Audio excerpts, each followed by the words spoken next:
Oui, alors effectivement, on est contacté par des parents. On nous a parlé, par exemple, d'un livre qui s'appelle Le coq qui voulait devenir une poule.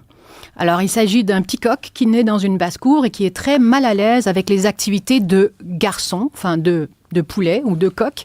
Il préfère faire des activités de fille. Alors, ce poulet, il va vouloir s'habiller en fille, se mettre des bottes à talons. Excusez-moi, mais toutes les filles ne portent pas des bottes à talons, avoir des longs cils, se mettre des colliers de fleurs, etc., etc. Et donc, on est vraiment dans le stéréotype sexuel. Il y a une fin à cette fable qui est un peu particulière parce que le jour où le fermier va décider de passer toutes les poulets à la casserole, en fait, ce petit coq-là, il va échapper à son sort en se cachant parmi les poules.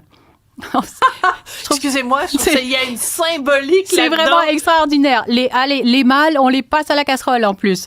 Et bon, c'est assez particulier. Le deuxième livre, si je puis me permettre, le deuxième livre, c'est vraiment un livre beaucoup plus...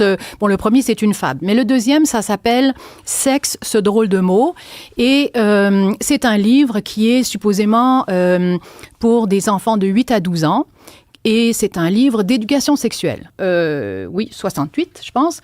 Eh bien, nous avons un petit garçon qui a une érection au lit, d'accord, on le sait.